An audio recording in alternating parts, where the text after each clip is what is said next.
Здравейте, приятели! Аз съм Айханин Фая.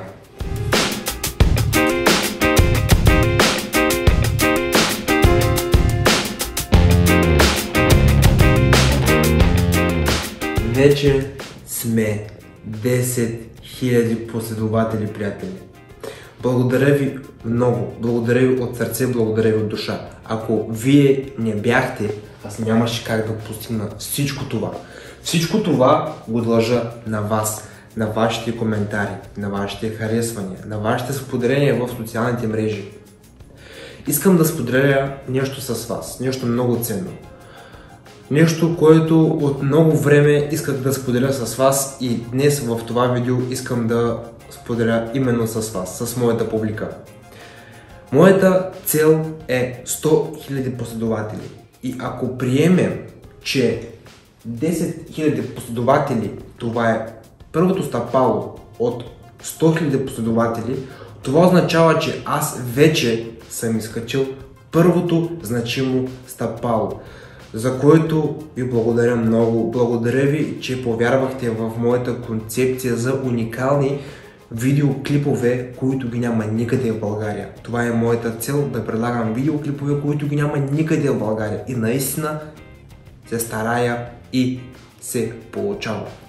Благодаря ви, приятели, благодаря ви от сърце, от душа. И ви пожелавам хубав, успешен ден и никога не спирайте да ме подкрепите, понеже скоро трябва да направим 20 000, после 30, после 40, 50, 60, 70, 80, 90 и накрая стигаме до моята голяма цел. Благодаря ви, приятели! Обичайте се, цените се и ви желая приятно гледане на моите нови клипове и очаквайте съвсем скоро много нови интересни проекти. Не само клипове, но и проекти, от които просто ще настръхнете. Хей, здравейте, приятели, аз съм Айханин Фая. Благодаря ви отново за 10 000 последователи в YouTube. Това значи много за мен. Благодаря ви за споделяне, благодаря ви за харесванията на моите клипове, благодаря ви за коментарите, благодаря ви за споделянията в социалните мрежи. Благодаря за всичко. Днес този видеоклип го правя специално за 10 000 абонати, специално за вас, специално за хората, които ме подкрепят и ме мотивират. Днес в този видеоклип ще разберете, как да ви кажа, неща, които не сте знаели, но след този видеоклип ще знаете. Днес в този видеоклип ще видите хора, които се събуждат по време на своите собствени погребения. Кадрите са много шокиращи, клипът е много интересен и съм сигурен, че много ще ви хареса. И преди да започнем, искам да ви помоля от сърце и душа. Един лайк, един коментар и едно споделяне в социалните мрежи. Така помагате на мен и на моят канал да расте и да се развива. А сега ви желая приятно гледане, приятели! Всички сме виждали как във филмите мъртъв човек се събужда на собственото си погребение или в моргата. Но знаете ли, че наистина се случват подобни истории и в реалният живот? И днес ще се убедите в това. Брайтън Дама Занте. Трудно е дори да си представим какво преживяват хората, пред които починалият човек буквално възкръсва на собственото си погребение. Този случай се е случил в град Кверов в Зимбабве. Преди няколко години 34 годишният мъж на име Брайтън е признат за мъртъв от лекарите. Причината за неговата смърт е била продължителна болест, която е унищожила мъжът. Погребението на Брайтън е било организирано. Хората са се събрали около ковчега му. Всеки е започнал да се сбогува с него и в един момент забелязват, че той е започнал да се движи. Всички хора от страх са се разпръснали в различни посоки, мислейки, че господин Брайтън е възкръснал. Когато околните са се успокоили от случилият се шок, са разбрали какво се случва и са се успокоили. Роднините незабавно отвеждат Брайтън в местната болница, където го свързват с апарат за изкуствено поддържане на живота. Най-шокиращото е, че след 2 дни Брайтън е изписан и изпратен у дома. Не знам дали трябва да се страхуваме от такъв упорит човек. Фагилия Мухамедзянова. Преди около 10 години 49 годишната жена на име Фагилия Мухамедзянова Дзянова стана известна в целия свят, когато се събуди на собственото си погребение. Лекарите погрешно са заявили смъртта й, след което роднините започнаха да се подготвят за погребението. В деня на погребението всички роднини на Фагил бяха много разстроени, скърбяха и се сбогуваха с нея. Близките, плачейки, споделяха най-ценните си моменти, които се прекарали заедно, и изведнъж се случва нещо страшно. Фагил се събужда и, разбирайки къде се намира, тя започва да крещи, за да не я погребват жива. И за щастие това не се е случило. Жената веднага е изпратена в болницата.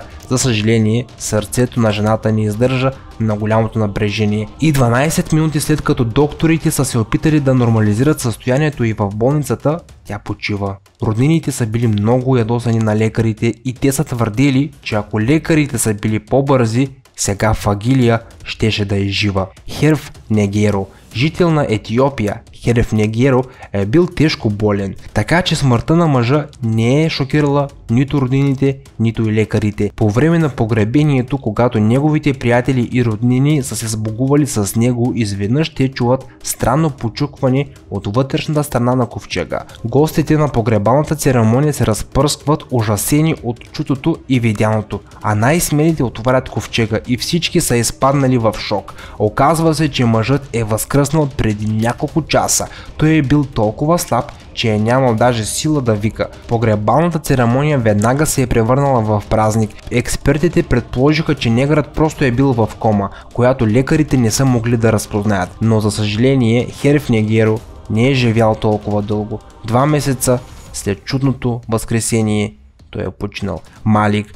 55-годишният Малик е работил като овчар в щата Одеша в източна Индия. След като не се е върнал вкъщи, неговите роднини са започнали да го търсят на местата, където той обикновено е ходил със своите кози, и откриват Малик в безсъзнание. Той е бил неподвижен, роднините веднага приемат факта, че той е починал. Те изкопават гроб и организират погребение. Още на погребението един от присъстващите е забелязал, че Малик едва незабележимо е поклащал глава. Той е започнал да обсипва със силни псувни хората, които са го погребвали, и веднага след това церемонията се прекъсва. Малик е изваден от гроба и веднага е изпратен в болницата, след което лекарите установяват, че мъжът е имал силна треска и заради нея той е загубил съзнание, карайки всички да мислят, че той е починал. Понякога хората се събуждат точно на погребението си, а понякога възкръсват дори преди да се стигне до погребението. Изгледайте клипа до края и вие ще узнаете такива истории. Ли Сюфен. Човек влиза в кухнята и вижда своята починала съпруга да готви супа и да приготвя спокойно вечеря. Вероятно, ако някой от вас види подобна сцена, ще бъде на ръба на инфаркт. Това е история достойна за филм на ужасите и точно такъв сценарий се е случил в Китай. 95-годишната китайка Ли Сюфен е починала и била 6 дни в ковчега си, след като е била намерена уж мъртва в стаята си. Членовете на семейството са предположили, че това е смъртоносна травма на главата. За тях е било ясно, че тя вече е в другия свят, след което са започнали да планират погребението й. Те са поканили приятели и близки роднини и в момента, в който са щели да започнат да я погребват, забелязват, че ковчега е леко притворен. След като поглеждат вътре в ковчега, забелязват, че там няма никой. Роднините са изпаднали в шок и са се втурнали в търсене на Ли Сюфен и са я намерили в кухнята да готви супа. Сюфен е казала: "Аз спах много дълго време, след това се събудих и бях много гладна.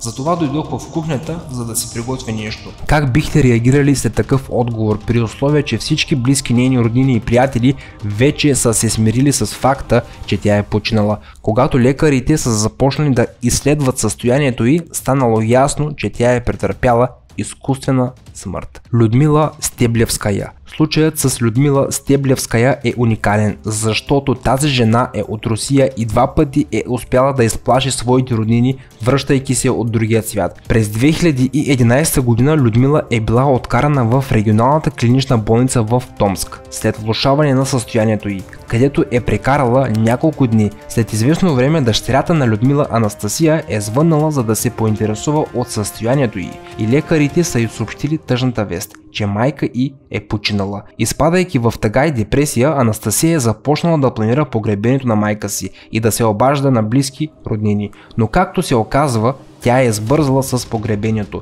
Когато са дошли да вземат трупът и от моргата, Людмила е повтаряла името на дъщеря си, след което се оказва, че тя не е мъртва. Людмила е лежала 3 дни в ледено студена морга и накрая излиза жива. Но това не е всичко. През 2012 година Людмила, която е имала дълга история и сериозни сърдечни проблеми, отново е откарана в болницата, където лекарите отново се е констатирали, че тя е починала, но отново са сгрешили. Жената е дошла на себе си няколко часа след случая. Тя е станала много популярна в интернет, след което са започнали да я наричат безсмъртната баба Люси.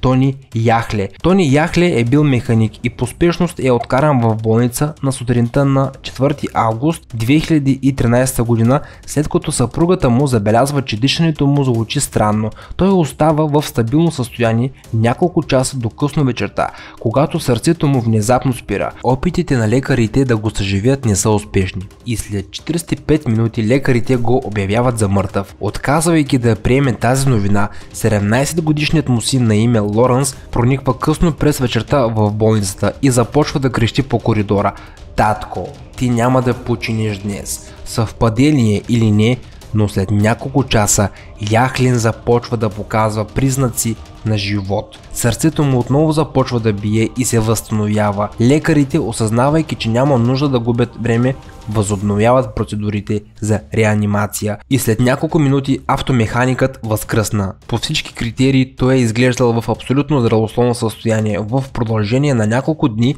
той не бива внимателно следен и изследван и след известно време го изписват. След инцидента човекът се е върнал на работа като железният човек. Карлос Камехо. През 2007 година жител на Венецуела Карлос Камин Ход влиза в морга след сериозно пътно происшествие. Лекарите, пристигайки на мястото на инцидента, веднага преценяват, че мъжът е починал от сериозната травма. Патолозите са били на път да започнат аутопсия, когато изведнъж една от раните на Карлос, която е била на лицето му, е започнала да кърви. Лекарите, започвайки да шият раната му, забелязват нещо много странно, което ще ви шокира. Карлос е започнал да прави елементарни движения и накрая си е отворил очите и се е опитал да се изправи. Лекарите погрешно констатираха смъртта на мъжа. През цялото това време той е бил просто в безсъзнание. За щастие той бързо се е възстановил след инцидента. Като спомен от тази катастрофа на него му остава удостоверението за собствената му смърт, която с удоволствие демонстрира пред журналистите. Мис Силвестрино. 60-годишната мис Силвестрино попада в болница, след което състоянието й се влошава и докторите констатират, че е починала в резултат на сериозно белодробна инфекция. Докторите я отвеждат в моргата. Там тя е стояла цели 2 часа.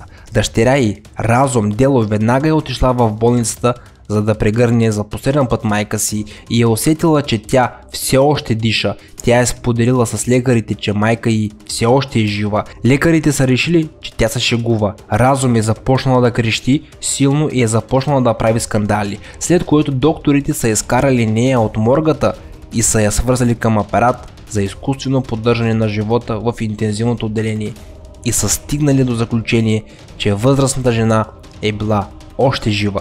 Шокиращо, нали? Шей Бредли. През 2019 година в Ирландия на погребението на един от ветераните на ирландската армия, Шей Бредли. Близките на Шей са се събрали на церемонията, за да го изпратят в неговото последно пътуване и изведнъж се чува чукане по ковчега и странни звуци, идващи от него. "Пуснете ме! Къде съм по дяволите? Тук е много тъмно." Настроението на присъстващите веднага се е променило и са започнали да се смеят и усмихват. Това видео е различно от предишните, защото Шей не възкръсва по време на погребението. Както се оказва, ветеранът е знаел, че ще почине и предварително е записал такъв призив на диктофон, за да развесели присъстващите. В деня на скръбта, когато всички са отишли да се сбогуват с него, той излиза с такава лудория пред тях. От една страна тъжно, а от друга весело и забавно. Как е видеоклипа, приятели? Хареса ли ви? Долу в коментарите споделете вашето мнение. Също така не забравяйте да лайкнете този видеоклип, да го коментирате и да го споделите в социалните мрежи или с ваши близки познати. Както вече разбрахте, изкачихме официално първото стъпало – 10 000 абонати. Сега е време за второто стъпало – 20 000 абонати. Очаквайте съвсем скоро много нови интересни видеоклипове, които ги няма никъде в България. И също така много неочаквани и интересни проекти. Чао, приятели! И до скоро!